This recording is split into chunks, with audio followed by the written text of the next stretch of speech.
My daughter-in-law messaged me, "Don't show up anymore," unaware I could sell her house. The words cut through me like broken glass.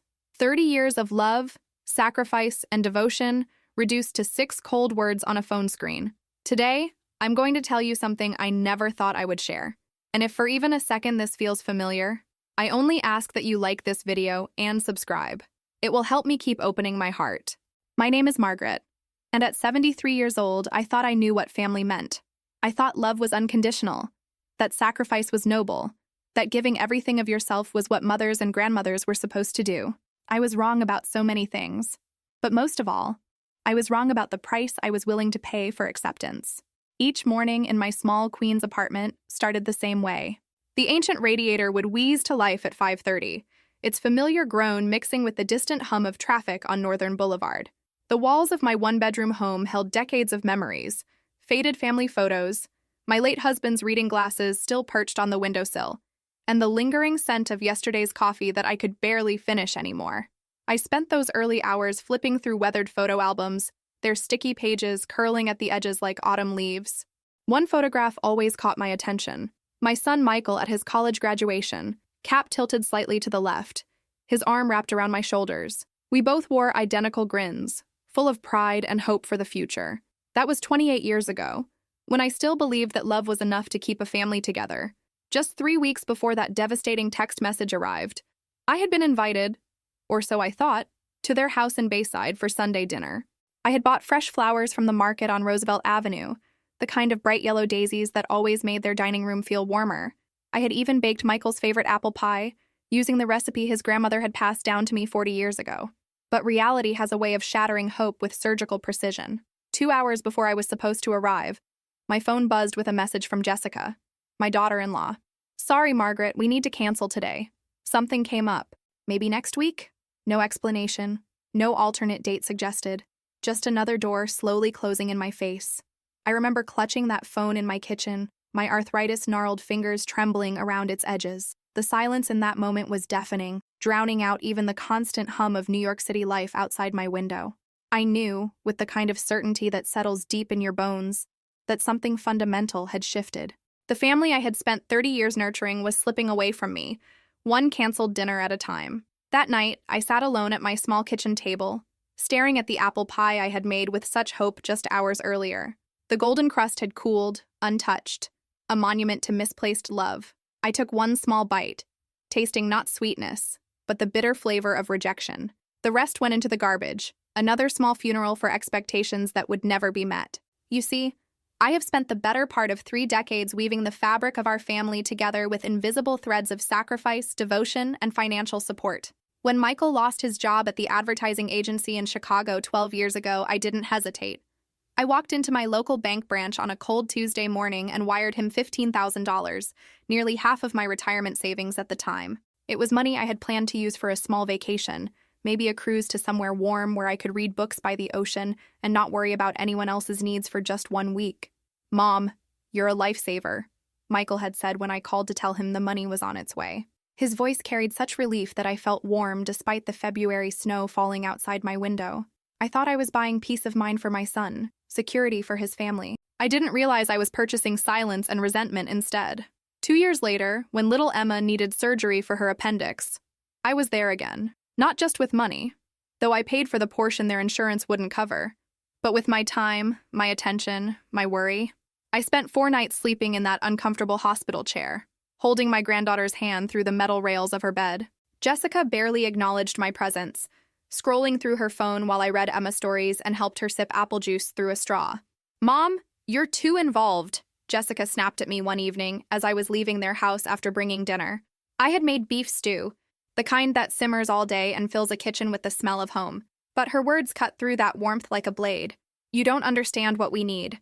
I stood there on their front porch, holding the empty casserole dish, feeling smaller than I had in years. The door closed behind me with a finality that echoed in my chest. I walked to my car in the gathering darkness, my feet heavy on their concrete walkway, wondering what I had done wrong. Was love supposed to feel this invisible? Was generosity meant to be met with irritation? The drive home through Queens traffic gave me too much time to think. I replayed every interaction, every gift, every helping hand I had offered. Had I been too eager? too present? The doubt crept into my mind like water through cracks in concrete, freezing and expanding until it threatened to break apart everything I thought I knew about being a mother. Those doubts became my constant companions over the months that followed. Every phone call that went straight to voicemail, every text message that took hours or days to receive a response, every canceled plan chipped away at my confidence. I began to weigh each sacrifice I had made, holding them up to the light like precious stones, trying to determine their value in the economy of family love. Had I been used? Was my devotion nothing more than a reliable source of financial backup and emotional labor that could be summoned with guilt and dismissed with indifference? These questions clawed at me during sleepless nights, when the city sounds outside my window felt like whispers of judgment. The birthdays were perhaps the cruelest markers of how far things had deteriorated. For 25 years, I had made elaborate cakes from scratch for every family celebration. German chocolate for Michael, vanilla with strawberry frosting for Jessica, and specially decorated cupcakes for Emma and her younger brother Jake. My kitchen would be flour-dusted and sweet-smelling for days after each party, evidence of love baked into every layer. But last year, when Emma turned 14, I wasn't invited to the party. I found out about it 3 days later when I saw photos on Facebook. Images of my granddaughter blowing out candles on a store-bought cake while surrounded by friends I didn't recognize.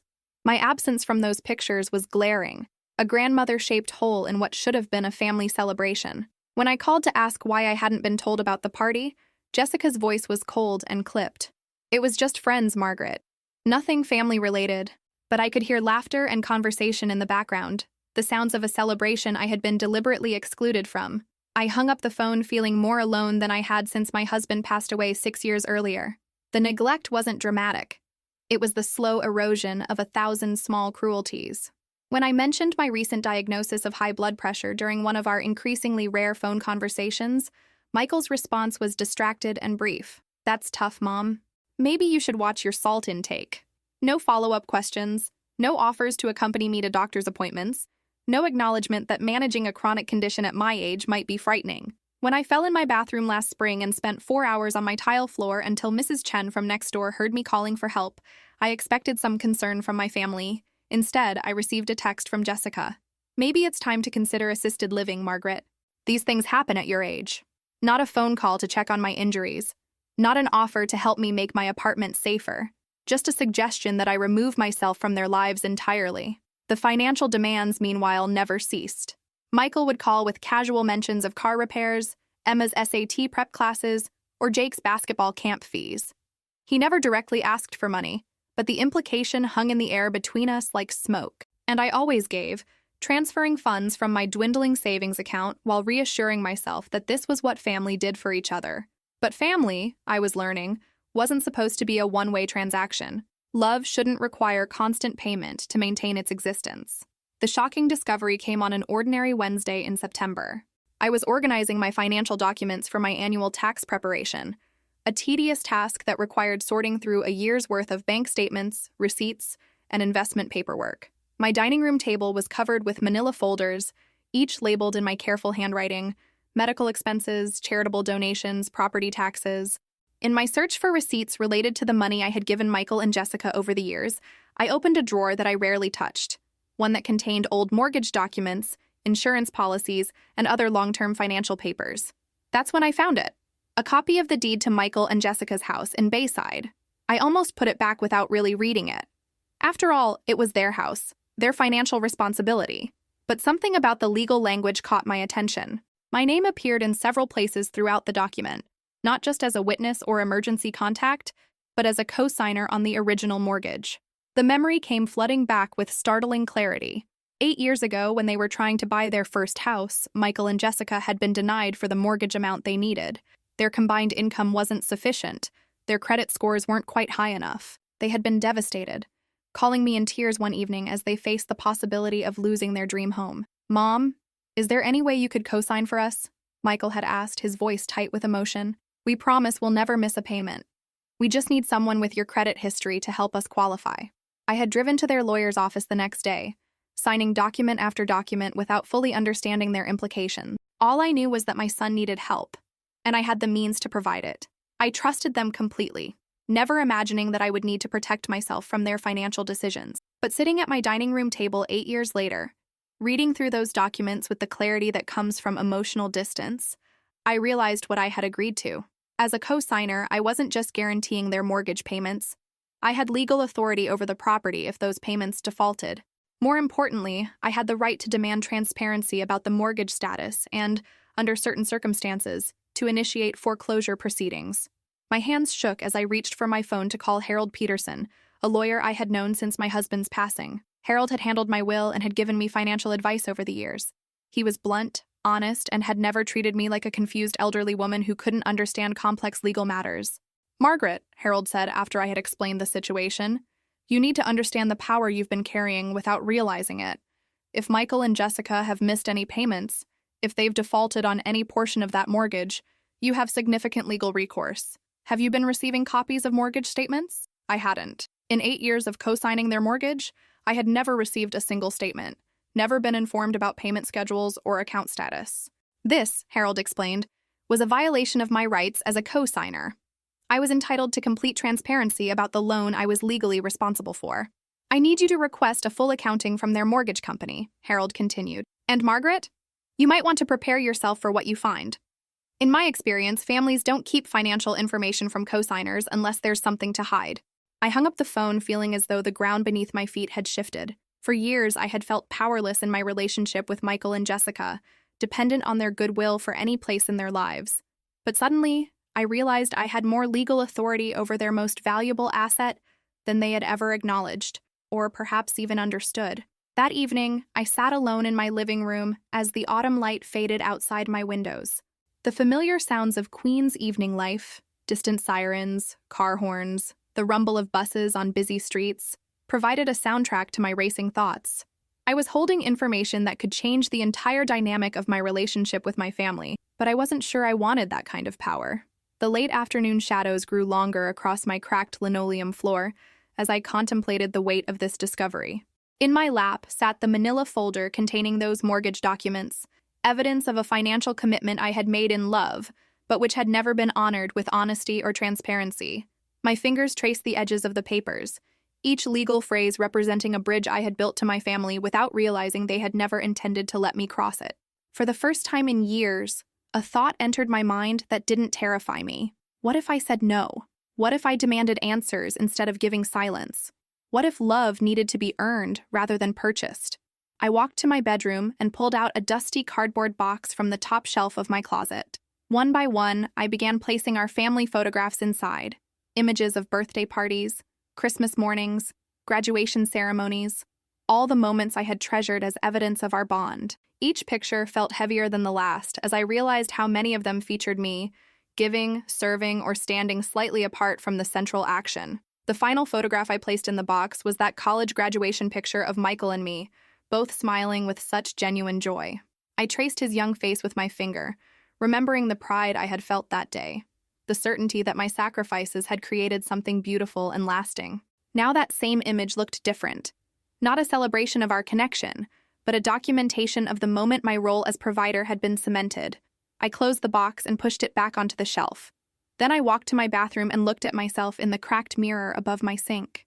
The woman staring back at me had silver hair that needed styling, tired eyes behind wire-rimmed glasses, and worry lines etched deep around her mouth. But for the first time in months, I didn't see a victim looking back at me. I saw someone with choices. The confrontation came sooner than I expected. 2 days after my conversation with Harold, Michael called with another casual request for financial assistance. Jake's basketball team had made it to a tournament that required travel expenses, and they were short on funds for hotels and meals. "It's only about $800, Mom," he said, his voice carrying that familiar tone of assumed agreement. "I know you always want to support the kids' activities." In the past, I would have agreed immediately, perhaps even offered to pay for more than he asked. I would have felt proud to contribute to my grandson's achievements, pleased to be needed and useful. But that afternoon, sitting at my kitchen table with the mortgage documents spread in front of me, I heard his words differently. "Michael," I said, my voice steadier than I felt, "I need to ask you about something first. When was the last time you made your mortgage payment?" The silence on the other end of the phone stretched so long that I wondered if we had been disconnected. When he finally spoke, his voice had changed completely. "What does that have to do with Jake's tournament? I'm your co-signer, Michael. I have a legal right to know the status of a loan I'm responsible for. Have you been making your payments on time?" Another pause, shorter this time but heavy with tension. Mom, why would you even ask that? Of course we're making our payments. What kind of people do you think we are? But his defensiveness told me everything I needed to know. Responsible borrowers don't react with anger when co-signers ask legitimate questions. People with nothing to hide don't deflect simple inquiries about payment status. I want to see your mortgage statements, Michael. All of them for the past year. Mom, you're really overreacting here. This isn't like you at all. Maybe it should be more like me, I said, surprising us both with the firmness in my voice. I'll transfer money for Jake's tournament when I receive copies of your mortgage statements. Until then, I need to understand where my financial obligations stand. The conversation ended with Michael promising to send me the requested documents, but his tone suggested that our relationship had entered uncharted territory. For 30 years, I had been the reliable source of unconditional support, financial and emotional. I had never made demands, never required transparency, never questioned the wisdom of their requests. I had been, in essence, a very generous ATM machine that occasionally offered unsolicited advice and holiday meals. But ATM machines don't co-sign mortgages. They don't have legal rights, and they don't get to demand accountability. That evening, I called Harold Peterson again. I asked to see their mortgage statements, I told him. Michael got defensive and evasive.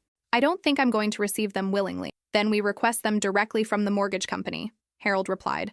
As a co-signer, you have that right. And Margaret? Their reaction tells me we're going to find some unpleasant surprises in those statements. Harold was right. When the mortgage company sent me a complete payment history for Michael and Jessica's loan, the picture that emerged was devastating. They hadn't just missed a few payments. They were 4 months behind on their mortgage, had received multiple notices of default, and were less than 60 days away from foreclosure proceedings. 4 months. While I had been worrying about canceled dinners and forgotten birthdays, my son and daughter-in-law had been ignoring the financial obligation that I was legally bound to honor. 4 months of mortgage payments that I could have helped with if they had been honest about their situation. 4 months of deception while they continued to ask me for money for tournaments and camps and car repairs. I sat at my kitchen table with those statements spread before me, calculating the total amount they owed in back payments, legal fees, and penalties.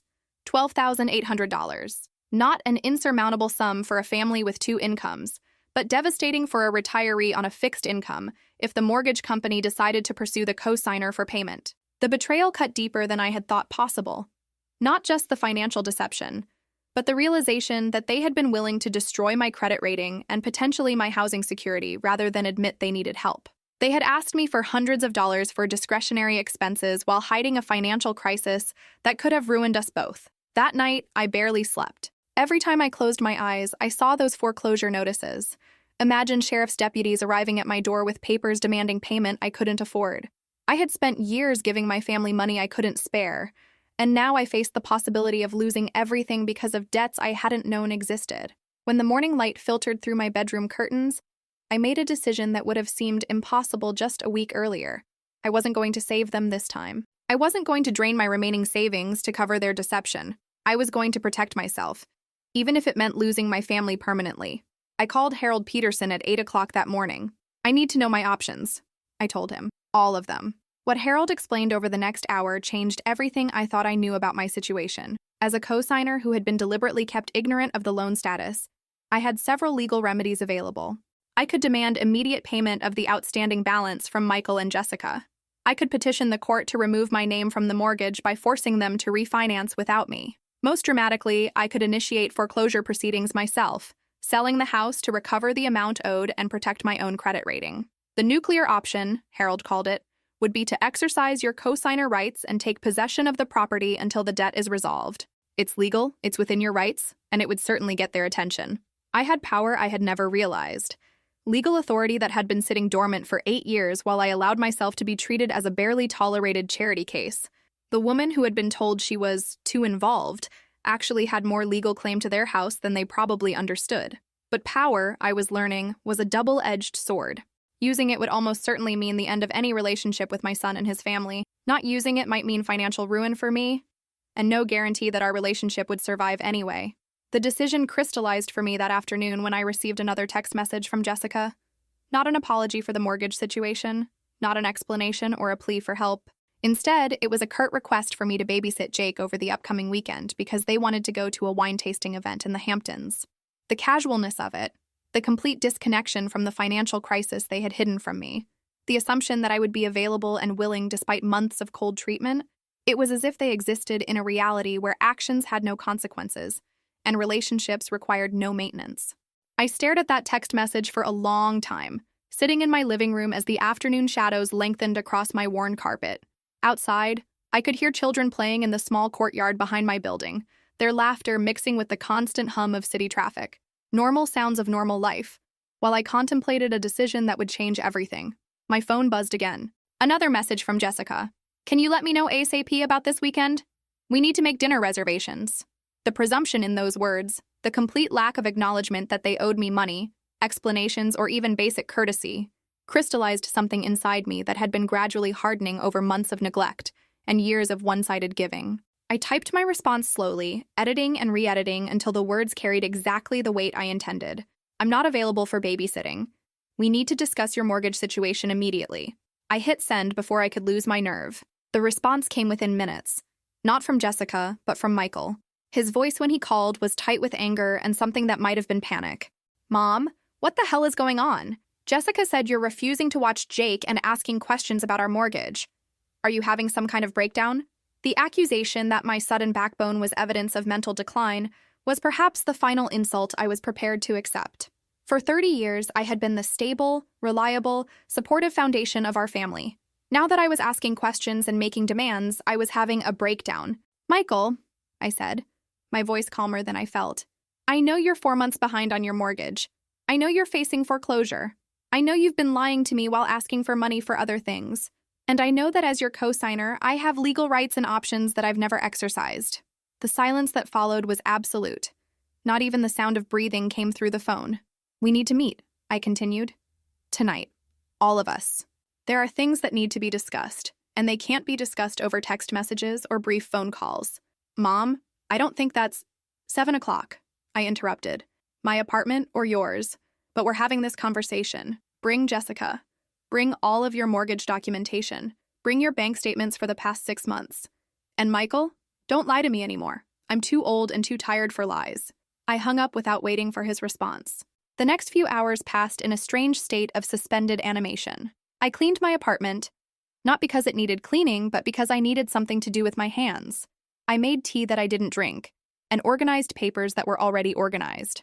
I was preparing for a confrontation that could end my relationship with my only child, and the strangest part was that I felt more at peace than I had in months. At 7 o'clock exactly, Michael and Jessica arrived at my door. Emma and Jake weren't with them, which suggested they understood the seriousness of what we needed to discuss. They sat on my small sofa, looking uncomfortable and defensive, while I took the chair across from them with Harold Peterson's legal analysis in a folder on my lap. "Let's start with the truth," I said. "All of it. How long have you been struggling financially? Why didn't you tell me about the mortgage situation? And why did you think it was acceptable to let me face potential financial ruin rather than be honest about needing help?" What emerged over the next 2 hours was a story of pride, poor financial planning, and gradual resentment that had been festering for years. Michael's job wasn't as secure as he had led me to believe. Jessica had been underemployed for 18 months after her company downsized. They had been using credit cards to maintain their lifestyle, assuming they could catch up on mortgage payments once their situation improved. "We didn't want to worry you," Michael said, a phrase that had become the universal excuse for lying to elderly parents. "You've already done so much for us. So instead, you decided to risk my credit rating and financial security without my knowledge?" I asked. "You thought that was less worrying than honesty?" Jessica spoke for the first time since they had arrived. "We never thought it would go this far. We kept thinking we could catch up before you found out. But you didn't stop asking me for money for other things," I pointed out. "Jake's basketball, Emma's SAT prep, your car repairs. You took money from me for discretionary expenses while hiding a financial emergency that I was legally responsible for." The defensiveness in their postures was gradually giving way to something that looked like shame, but I wasn't certain it was genuine. After months of feeling manipulated and dismissed, I had developed a healthy skepticism about their emotional reactions. "What do you want us to do, Mom?" Michael asked, and I heard exhaustion in his voice that matched my own. "I want honesty," I said. "I want transparency about your finances. I want to be treated like a trusted family member rather than an emergency fund that you access when needed and ignore when convenient."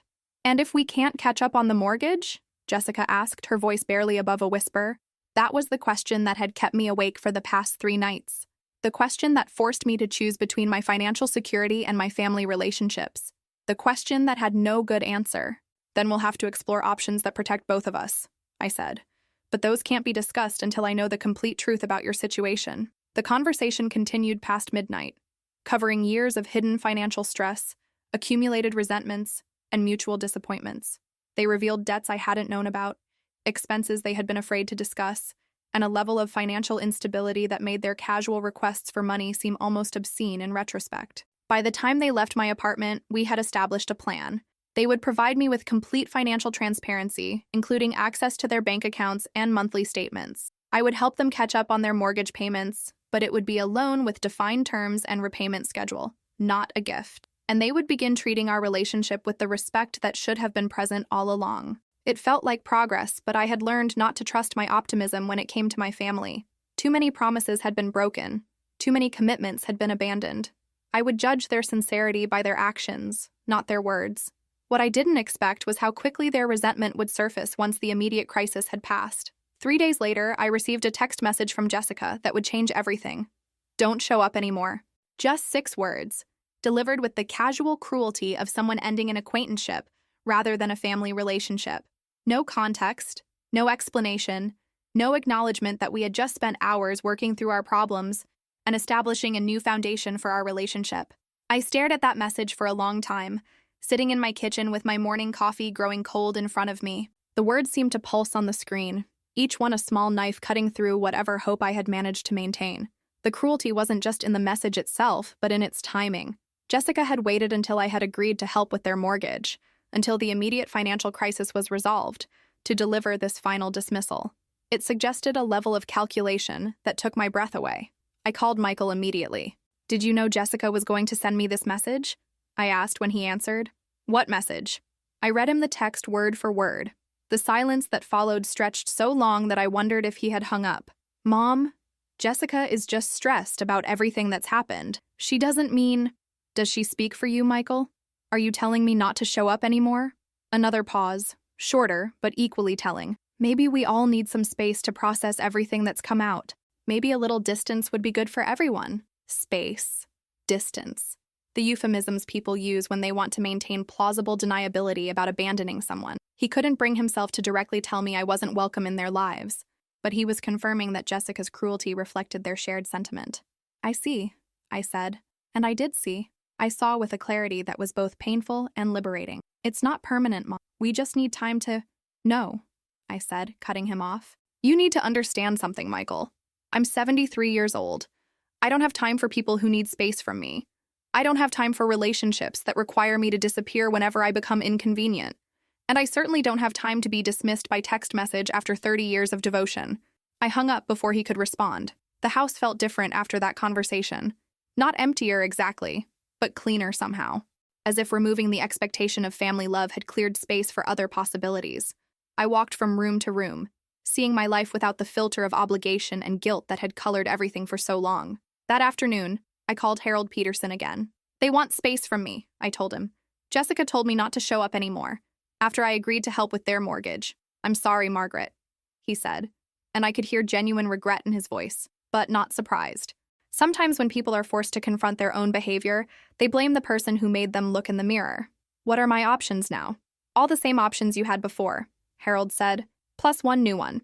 They've made it clear that they don't value your presence in their lives. You don't owe them your continued financial support.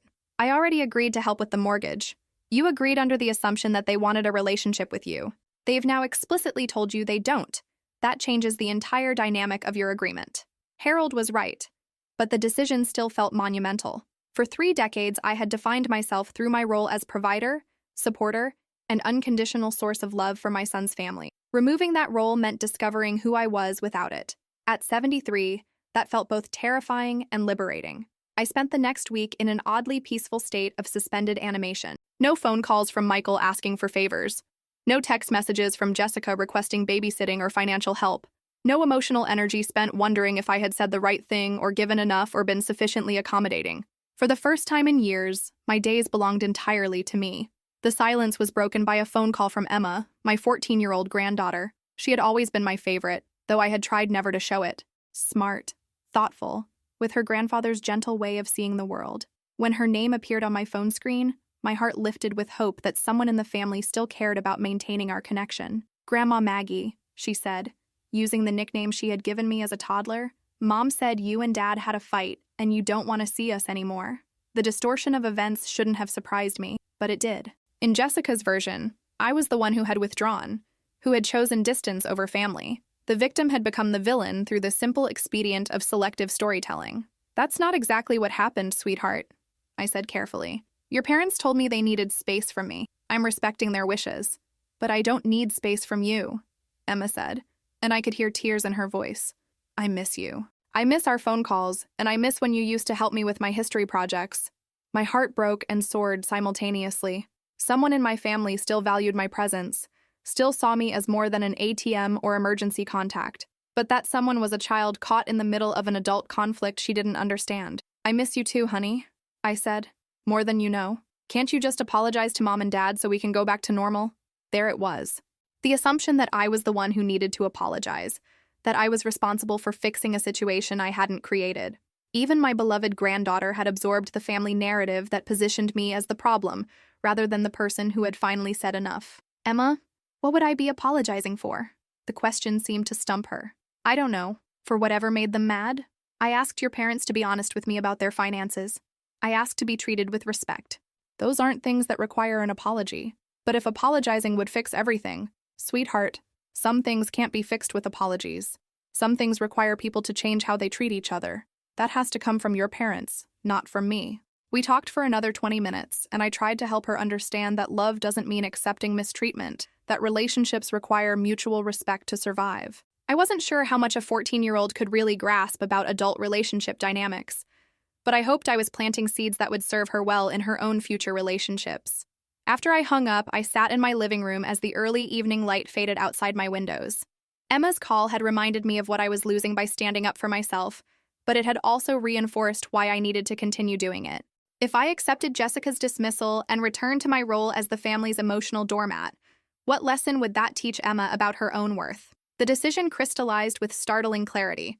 I was going to use the legal power I had discovered, not out of anger or revenge, but as a final lesson in consequences and accountability. I called Harold Peterson the next morning. "I want to exercise my cosigner rights," I told him. "I want to take possession of the house until the mortgage debt is resolved." "Margaret, are you certain?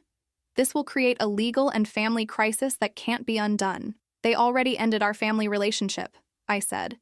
"Jessica told me not to show up anymore." Michael supported her decision.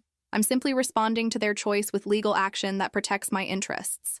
"This will be public record," Harold warned. "Court filings, possibly sheriff's deputies serving papers. Your son and daughter-in-law will be forced to deal with this situation publicly." "Good," I said, surprising myself with the firmness in my voice. "Maybe public accountability will accomplish what private conversations couldn't." The legal process moved more quickly than I had expected. Within a week, Harold had filed the necessary paperwork to initiate foreclosure proceedings based on the defaulted co-signed mortgage.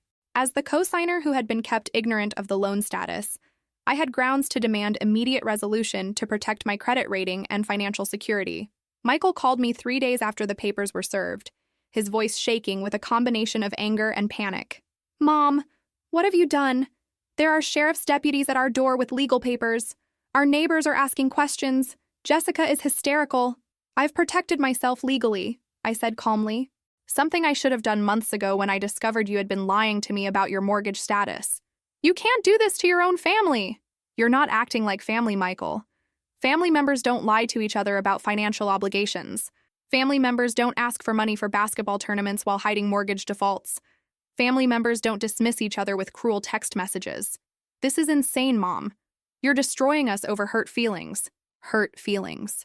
After 30 years of sacrifice and support, after being dismissed and deceived and told not to show up anymore, he characterized my response as being about hurt feelings.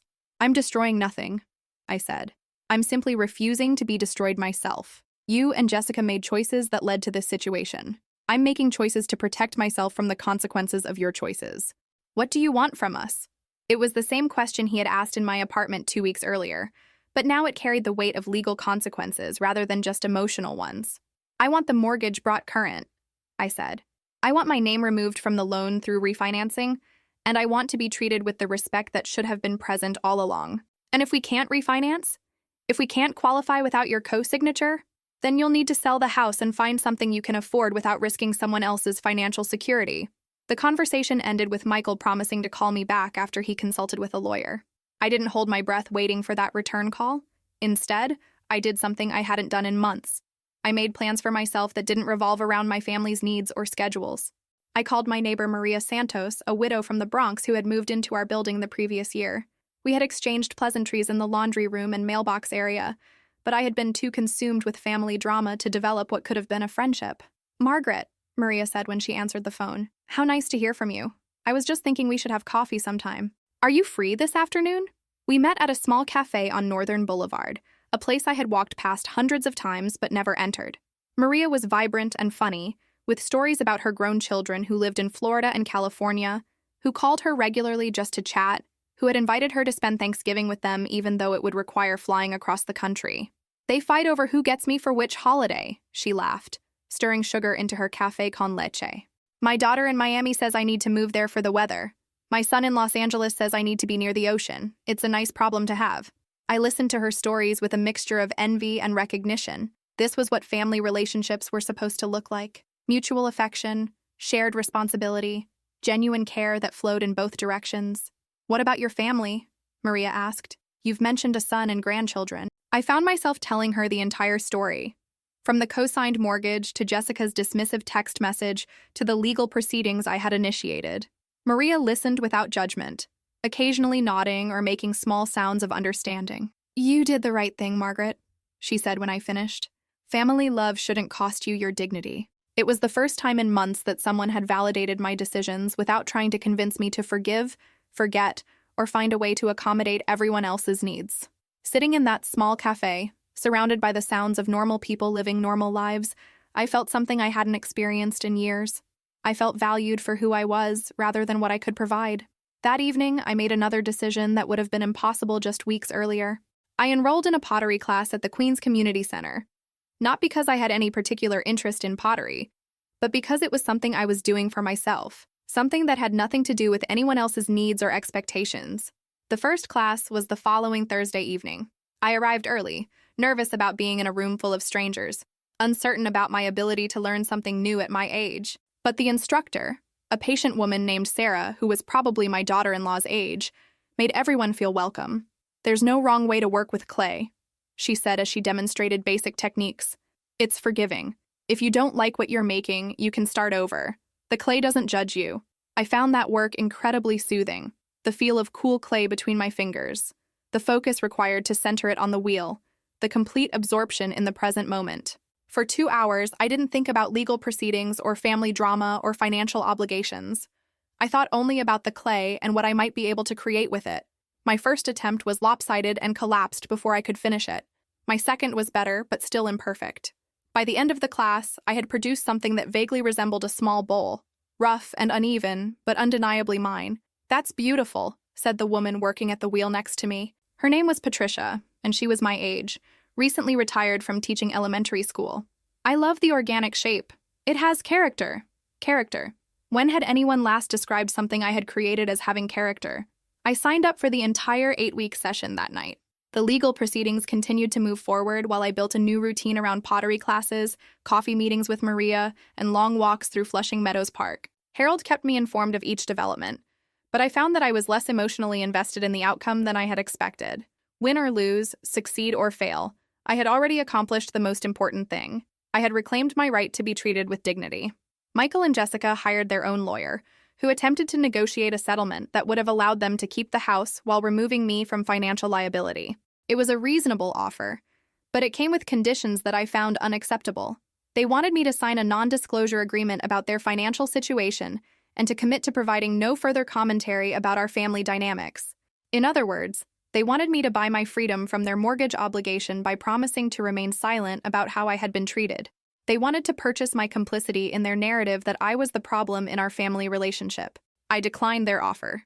The foreclosure proceedings entered their final phase on a cold Tuesday in November. Michael made one last phone call, his voice carrying a desperation that might have moved me 6 months earlier.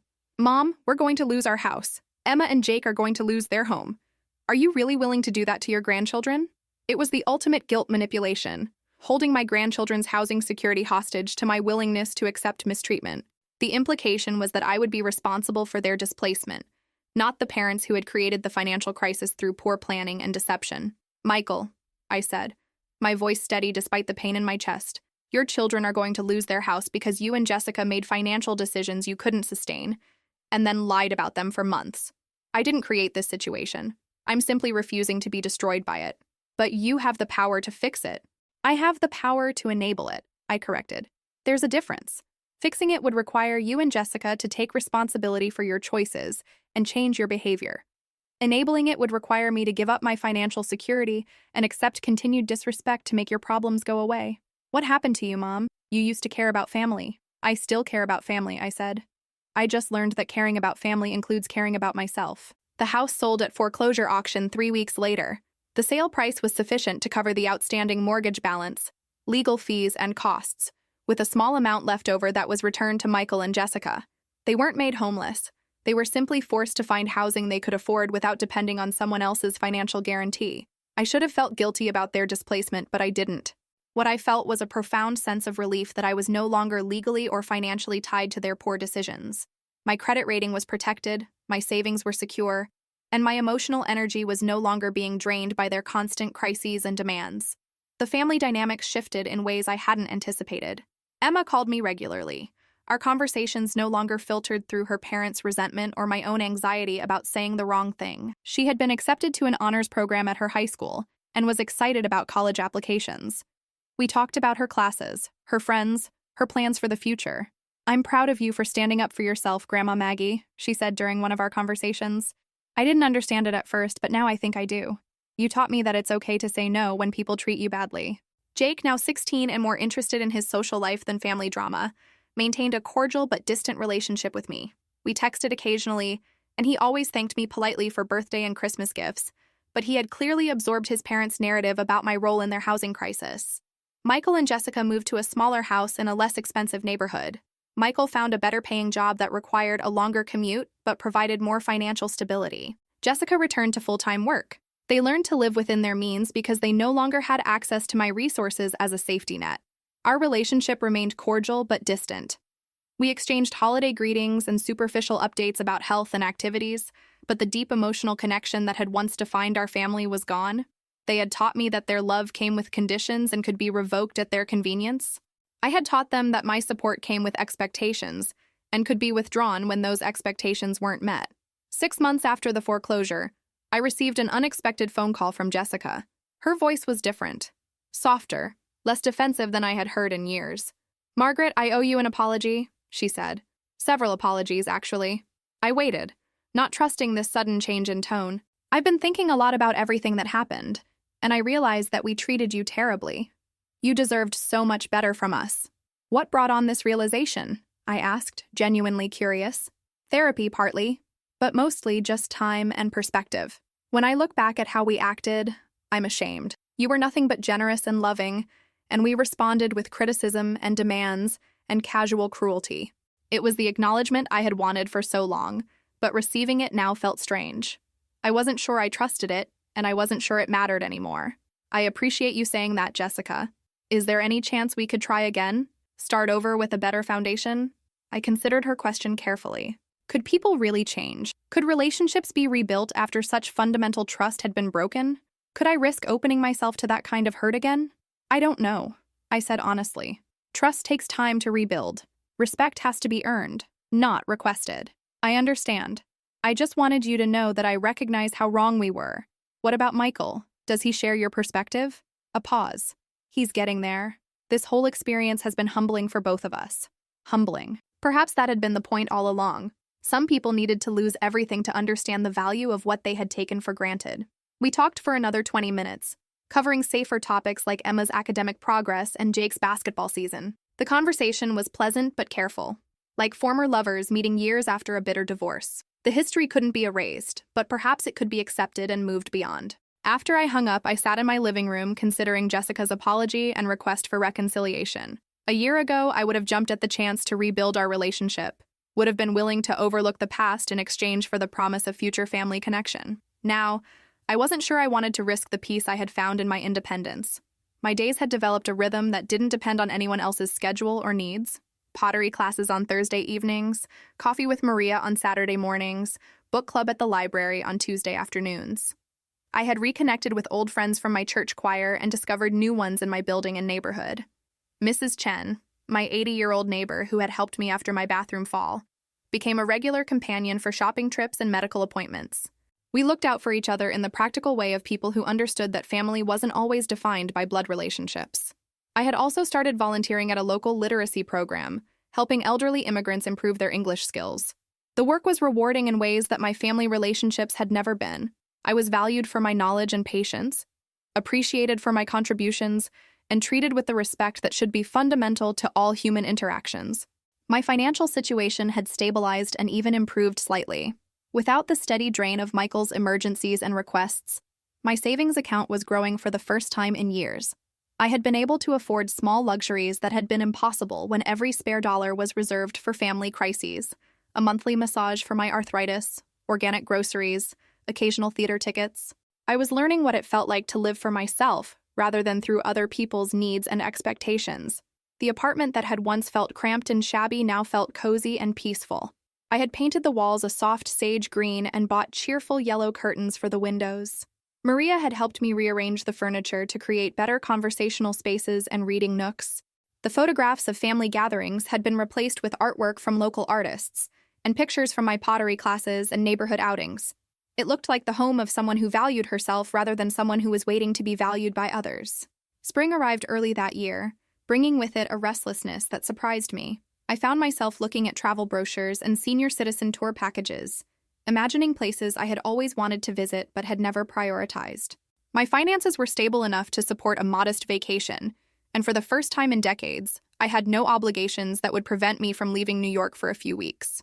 I booked a train trip to the Southwest, a 10-day journey that would take me through landscapes I had only seen in photographs. The idea of being completely unreachable, of having adventures that belonged only to me, felt both terrifying and exhilarating. The night before my departure, Emma called to wish me a safe trip. We had maintained our close relationship throughout the family upheaval, and I treasured our conversations as evidence that not all family connections had to be complicated or conditional. "I think it's awesome that you're traveling by yourself, Grandma Maggie," she said. "You're way cooler than most people my age." "I'm learning that age doesn't have to mean sitting still and waiting for other people to include you in their plans," I replied. "Is that what you used to do?" Her question made me pause. Had I been waiting for inclusion rather than creating my own experiences? Had I been so focused on maintaining family relationships that I had forgotten to maintain a relationship with myself? "Yes, sweetheart, I think I was, but not anymore." The train journey exceeded all my expectations. I met fascinating people from across the country, saw landscapes that took my breath away, and discovered that I enjoyed my own company more than I had ever realized.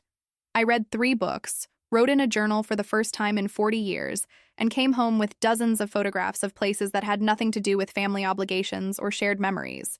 When I returned to Queens, I felt different, more confident, more self-contained, more aware of my own worth as an individual, rather than just as someone's mother or grandmother. Michael was waiting for me at my apartment when I got back from the train station. He looked older than I remembered, more serious, and when he hugged me, I could feel genuine emotion in his embrace. "Welcome back, Mom," he said. "I missed you." We sat in my redecorated living room, drinking tea and talking carefully around the issues that had divided us. He told me about his new job, about Emma's college preparations, about Jake's growing interest in automotive repair. I told him about my trip, about my pottery classes, about the volunteer work that had become increasingly important to me. "You seem different," he said finally. "Happier, maybe? More relaxed?" "I am happier," I said. "I've learned to build a life that doesn't depend on other people's approval or inclusion. I'm sorry it took so long for us to understand what we were doing to you. I'm sorry it took so long for me to understand what I was allowing to be done." We both carried responsibility for the dysfunction that had nearly destroyed our relationship. He and Jessica had been selfish, manipulative, and disrespectful. I had been enabling, boundaryless, and afraid to demand better treatment. "Can we try again?" he asked, echoing Jessica's question from months earlier. "With better boundaries this time?" "We can try," I said, "but the relationship we rebuild won't look like the old one. I won't be available for every crisis or emergency. I won't provide unlimited financial support. and I won't accept being dismissed or ignored when I become inconvenient. I understand. We all need to do better. It was a small step, but it felt genuine in a way that previous conversations hadn't. Perhaps losing the house, facing public accountability for their financial mistakes, and living without access to my resources had provided the perspective that words alone couldn't create. The rebuilding process was slow and sometimes frustrating. There were setbacks and misunderstandings, moments when old patterns of behavior reasserted themselves. But there was also genuine effort from all of us to create something healthier and more sustainable. Jessica's apology was followed by changed behavior. She began including me in family decisions rather than simply informing me of them after the fact. She asked for my opinion about Emma's college choices and genuinely listened to my responses. When Jake needed money for his automotive program at school, she presented the request as a formal proposal with repayment terms rather than an assumed gift. Most importantly, she stopped using my access to the grandchildren as leverage for financial or emotional compliance. I was invited to family gatherings because my company was valued, not because my gifts or contributions were needed. The relationship was different, more formal in some ways, less intimate in others, but it was also more honest. We all understood now that family love required mutual respect to survive, that generosity without appreciation was unsustainable, and that healthy relationships needed boundaries to thrive. Emma graduated from high school with honors and received substantial financial aid for college. I contributed to her education costs, but as part of a family plan rather than as the sole financial resource. She chose a school in upstate New York, close enough for weekend visits, but far enough to provide independence. Jake discovered a talent for automotive restoration and was accepted into a specialized technical program. His relationship with me remained somewhat distant, but it was respectful and occasionally warm. He had inherited his grandfather's mechanical aptitude and was building a future that didn't require anyone else's financial support. Michael's career stabilized and even flourished once he was forced to live within his means. Without the safety net of my emergency funding, he became more careful about financial planning and more strategic about professional opportunities. The man who had once dismissed my concerns about money now sought my advice about investments and retirement planning. Jessica returned to school part-time, pursuing a degree in social work that reflected a growing awareness of how her own childhood experiences had shaped her adult relationships. She began to understand that her need to control family dynamics stemmed from fear rather than strength, and she worked to develop healthier communication patterns. 2 years after the foreclosure, they bought a smaller house that they could afford without co-signers or family guarantees. It was a modest place, but it was truly theirs in a way their previous home had never been. I was invited to the housewarming party, and I went, bringing a pottery bowl I had made in one of my classes. The evening was pleasant but not overwhelming, inclusive but not demanding. I stayed for 2 hours, enjoyed the conversation, and went home to my own space without feeling guilty about not staying later. It was perhaps the first family gathering in 30 years where I felt like a welcome guest rather than an expected service provider. As I settled into my 70s, I realized that the crisis that had nearly destroyed our family relationships had actually saved them by forcing all of us to confront unsustainable patterns of behavior. I had learned to value myself independently of my usefulness to others. Michael and Jessica had learned that love without respect is meaningless, and that financial dependence corrupts relationships in both directions. My life took on dimensions that had nothing to do with family obligations. I traveled more, pursuing interests that I had deferred for decades in favor of other people's priorities. I took a watercolor painting class and discovered a talent I never knew I possessed. I joined a senior hiking group and found joy in physical challenges that proved I was still capable of growth and achievement. Maria and I became close friends, sharing meals, attending cultural events, and providing each other with the kind of mutual support that healthy relationships require. She was facing her own family challenges with adult children, who had moved across the country, and our friendship provided both of us with local connection and understanding. I maintained my volunteer work with the literacy program and added a weekly shift at a local food bank. The work was physically demanding but emotionally rewarding, providing purpose that didn't depend on anyone's gratitude or recognition. My financial situation continued to improve as I learned to prioritize my own security rather than other people's conveniences. I invested in a modest retirement portfolio and for the first time in my adult life, felt confident about my long-term financial stability. The apartment that had once felt like a temporary landing place became a true home, decorated and arranged to reflect my own taste rather than hand-me-down furniture and inherited possessions. I hosted dinner parties for friends, book club meetings, and pottery painting sessions. It was a space that welcomed others without being defined by their needs. On quiet evenings, I would sit by my window overlooking the courtyard behind our building, watching the changing seasons and reflecting on the journey that had brought me to this unexpected peace. The woman who had once measured her worth by her usefulness to an ungrateful family had learned to find value in her own experiences, relationships, and contributions to her community. The transformation hadn't been easy or painless. There had been many nights of doubt, many moments of loneliness, many times when maintaining my boundaries felt harder than abandoning them. But each time I had chosen dignity over convenience, self-respect over temporary approval, I had become stronger and more confident in my choices. The legal crisis that had felt like the end of my family relationships had actually been the beginning of healthier ones. By refusing to accept mistreatment, I had forced everyone to reconsider their behavior and expectations. By protecting my own interests, I had created space for genuine rather than obligatory connection. Emma called me regularly throughout her college years, our conversations covering everything from academic stress to relationship questions to career planning. She had learned from watching our family crisis that love required boundaries to remain healthy, and she applied those lessons to her own friendships and romantic relationships. "You taught me that it's okay to say no to people who don't treat you well," she told me during one of our calls. "Even if they're family, even if saying no feels scary." Jake, now in his early 20s and working as an automotive technician, began to reach out more frequently as he matured and gained perspective on our family dynamics. He apologized for his coldness during the crisis years and expressed appreciation for the lessons I had taught through my actions rather than my words. "I realize now that you weren't trying to hurt us," he said during one of our conversations. "You were trying to teach us that actions have consequences. I use that lesson every day in my work and relationships."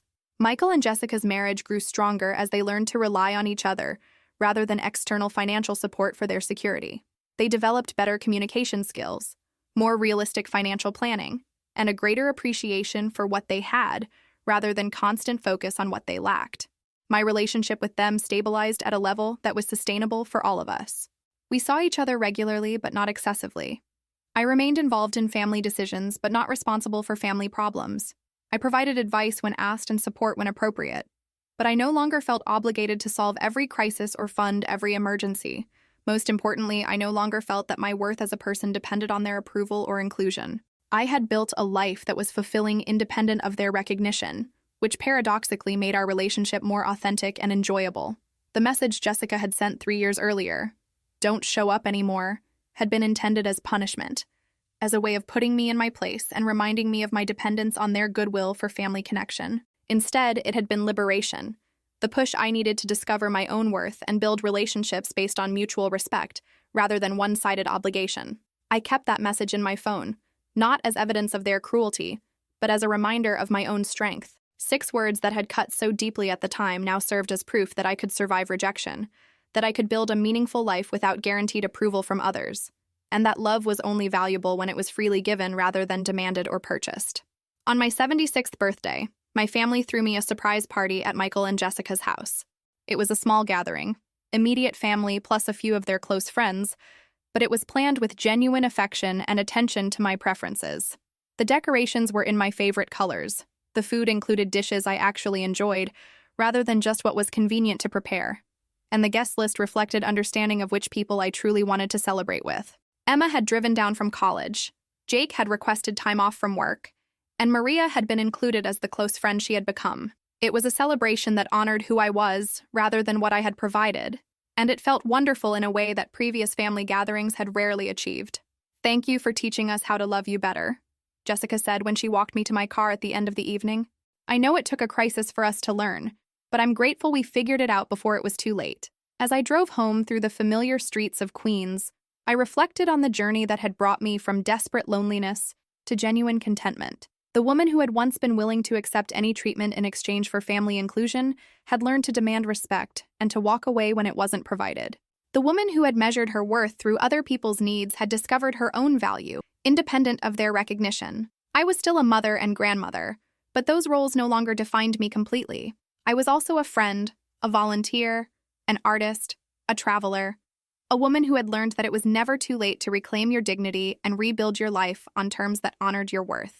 The message that had once felt like an ending, "Don't show up anymore," had actually been a beginning. The beginning of a life lived on my own terms, with relationships based on mutual respect rather than one-sided sacrifice, with boundaries that protected rather than constrained, with love that was earned rather than extracted. At 76, I had more energy, more friends, more interests, and more hope than I had experienced in decades. I had learned that aging didn't require accepting mistreatment, that family wasn't a license for disrespect, and that it was possible to love people while still maintaining standards for how they were allowed to treat you.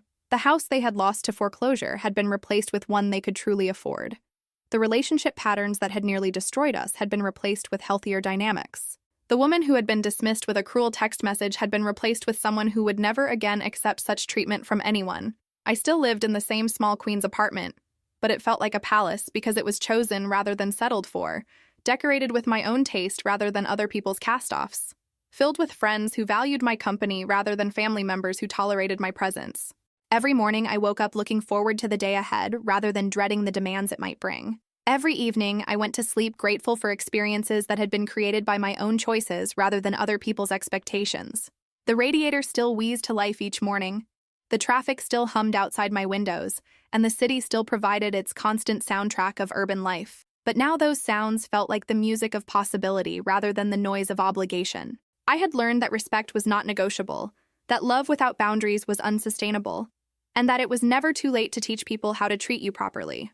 Most importantly, I had learned that my worth as a human being was not dependent on anyone else's recognition or approval.